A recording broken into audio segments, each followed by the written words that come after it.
भाजपा के प्रदेश अध्यक्ष सह उप मुख्यमंत्री सम्राट चौधरी और उप मुख्यमंत्री विजय सिन्हा कटिहार पहुंचे, जहां उन्होंने आजमगढ़ आदर्श मध्य विद्यालय थाना मैदान के प्रांगण में एनडीए से जेडीयू प्रत्याशी दुलाल चंद गोस्वामी के पक्ष में चुनावी जनसभा को संबोधित किया। इस दौरान उप मुख्यमंत्री सम्राट चौधरी ने कहा कि हमारी सरकार और लोगों को रोजगार देने का काम कर रही है। कभी यहाँ 96,000 लोगों को नौकरी दी गई थी, लेकिन 2005 से 2020 तक नीतीश सरकार और सुशील कुमार मोदी के नेतृत्व में बनी सरकार तो 7.5 लाख लोगों को नौकरी देने का काम किया गया। साथ ही साथ 2020 में जब हमारी सरकार आई तो हमने अब 10 लाख और लोगों को रोजगार देंगे। 2025 में हम आपके बीच फिर आएंगे। और उन्होंने कहा कि गरीबों को 5 किलो अनाज देने का काम किया जाता है, साथ ही गरीबों को चिन्हित किया जाता है और उन्हें योजनाओं का लाभ दिया जाता है। इसके आगे उन्होंने और क्या कुछ कहा, सुनिए। लगभग 6.5 करोड़ लोग, इसको मोदी जी की सरकार इसको 5 लाख तक का इलाज कराएगा और इसके साथ साथ 58 लाख परिवार बिहार के लोकप्रिय मुख्यमंत्री आदरणीय नीतीश कुमार जी के माध्यम से मतलब 8.5 करोड़ लोगों को मुफ्त इलाज कराने की गारंटी मोदी और नीतीश कुमार की है सरकार के साथ। अब किसी बहन को गहना नहीं बेचना, अपना जेवर नहीं बेचना है, सिर्फ कागज लेना है।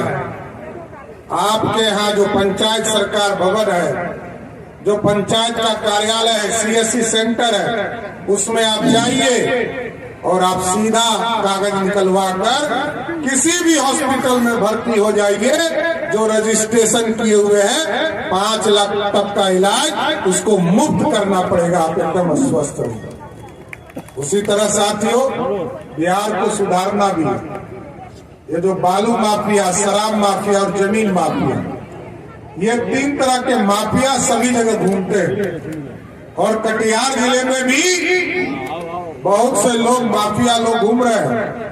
अब हम लोगों ने इसका नाम लिस्टिंग करना शुरू कर दिया है। अभी माननीय विधायक निशा जी, कविता जी, तारकिशोर जी, विजय जी, सभी लोगों ने एक कानून बनाया है बिहार में।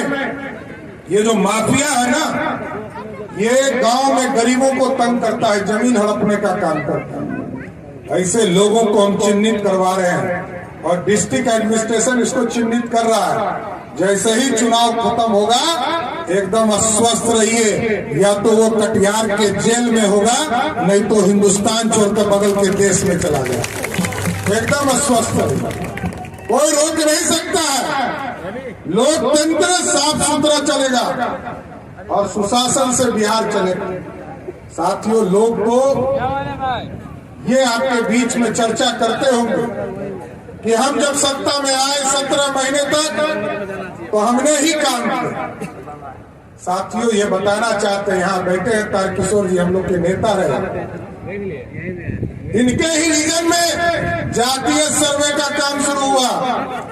20 जून 2022 जब ये उप मुख्यमंत्री थे और मैं सरकार में मंत्री इनके साथ था, विजय बाबू उसमें ऊपर अध्यक्ष हुआ करते थे विधानसभा के, और हम लोग मंत्री थे इनके साथ। हम लोगों ने तय किया कि बिहार के एक एक जातियों का सर्वे कराया जाए।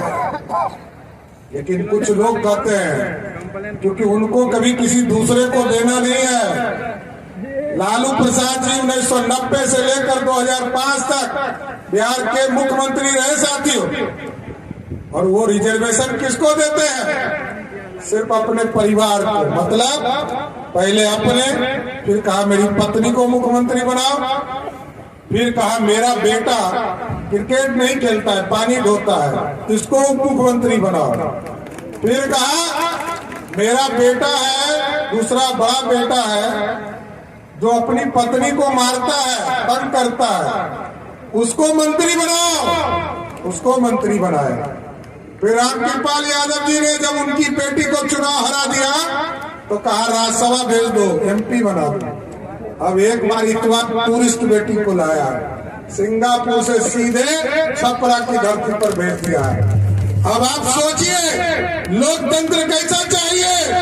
एक तरफ मोदी है जो फकीर है और दूसरे तरफ नीतीश कुमार उनके सहयोगी के तौर तरफ नीतीश कुमार उनके सहयोगी के तौर पर है, और जो विरोधी है उसका नाम है लालू प्रसाद, राहुल गांधी। 5 पीढ़ी से सत्ता में बैठा है, 5 पीढ़ी से प्रधानमंत्री बन रहा है, 55 साल तक कांग्रेस पार्टी के लोगों ने सत्ता चलाया। क्या गरीबों को हक मिला? कांग्रेस पार्टी के नेता कहते थे, राजीव गांधी स्वयं, कि मैं 100 रुपया दिल्ली से भेजता हूं और कटिहार 15 रुपया ही पहुंचता है। क्यों? क्योंकि बीच में कांग्रेसिया ही खा जाता था, दूसरा कोई नहीं खाता। आज मोदी जी 100 रुपया भेजते हैं, आजमनगर भी 100 रुपया ही पहुंचता है। कितना स्वस्थ। इसलिए साथियों हम यही आग्रह करेंगे, आज 370 मोदी जी ने खत्म किया। उस मुसलमान भाइयों को लगता होगा कि हम लोगों ने गलत कर दिया, लेकिन साथियों मैं बताना चाहता हूं, इस देश में इमरजेंसी के समय श्रीमती इंदिरा गांधी ने सेकुलर शब्द लिखा था, और सेकुलर पूरा देश था, कश्मीर नहीं था। कश्मीर में 370 धारा होने के चलते वहां सेकुलरिज्म नहीं था। आजमनगर का कोई मुसलमान भी यदि कश्मीर जाता था तो वो नागरिक नहीं बन पाता था। लेकिन आज क्योंकि हमारे डॉक्टर श्यामा प्रसाद मुखर्जी ने 1951 में संकल्प लिया था कि हम नहीं सहेंगे इस देश में 2 विधान, 2 निशान और 2 प्रधान, हम एक करके अखंड भारत का सपना पूरा करेंगे। और जब आप सोचिए 370, जब आपके आशीर्वाद से आपने यहाँ से दुलारचंद गोस्वामी जी को सांसद बनाकर भेजा, तो 2019 में 370 को उखाड़कर कचरे के ढेर में फेंक दिया। और आज इसका फायदा समझ लीजिए, आज इसका फायदा समझ लीजिए, हिंदू हो, मुस्लिम हो, सिख हो, ईसाई हो, आप समझ लीजिए, आप यदि 6 महीने तक कश्मीर में रहेंगे, अब वहां के आप नागरिक बन सकते हैं, चाहे हिंदू हो कि मुसलमान हो। पहले नहीं बन सकते थे। कश्मीर की बेटी का हिंदुस्तान में शादी होता था, लेकिन वो वहां से उसका नागरिकता खत्म हो जाता था, लेकिन पाकिस्तान में उसकी नागरिकता रह जाती थी। आप समझिए 1947 में बंटवारा, पाकिस्तान का नागरिकता कबूल था, लेकिन हिंदुस्तान का नागरिकता कबूल नहीं था।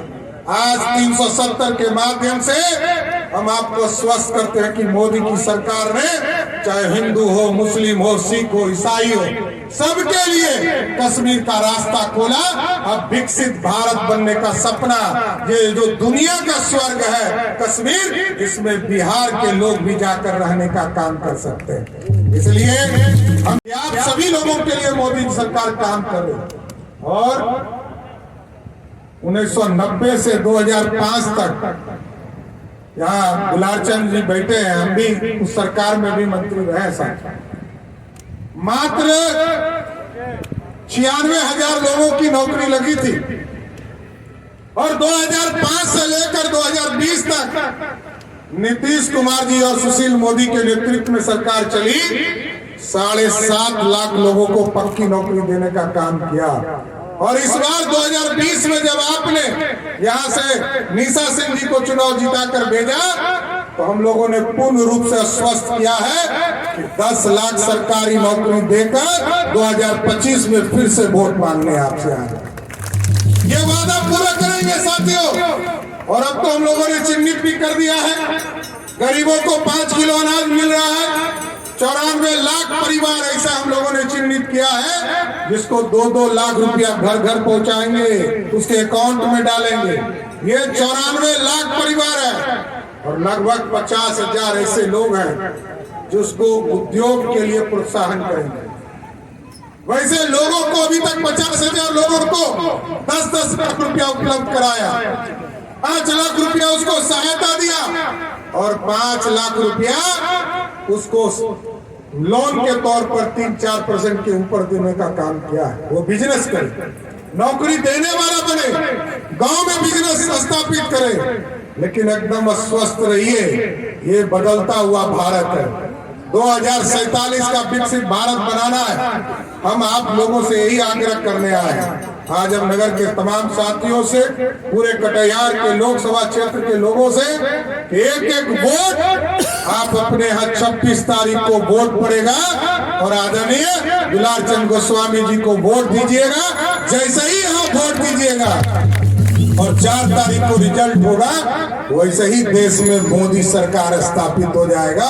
और मोदी जी भी चुनाव लड़ रहे हैं साथी, यहाँ मोदी जी, नीतीश कुमार जी चुनाव लड़ रहे हैं, दुलार चंद गोस्वामी जी उनके प्रतिनिधि के तौर पर खड़े हैं। इसलिए एक एक कार्यकर्ता साथियों से आग्रह करना चाहते हैं, निवेदन करना चाहते हैं, हम गांव-गांव, घर-घर तक काम कर रहे हैं, घर-घर तक विकास करने का काम कर रहे हैं। इस विकास को जारी रखने के लिए, इस देश को विकसित बनाने के लिए, देश को मजबूत करने के लिए ये आप लोगों की ताकत की जरूरत है। आप सभी लोग ताकत दीजिए। बोलिए भारत माता की, बोलिए भारत माता की। आप लोग बोलिए तो माला पहना दो, दुलार चंद गोस्वामी जी को माला पहनाए। हम विजय जी, तारकिशोर जी, सभी लोगों से हम लोग माला पहना दे। आप लोग बोलिए हाथ उठा के। तो बहुत बहुत धन्यवाद।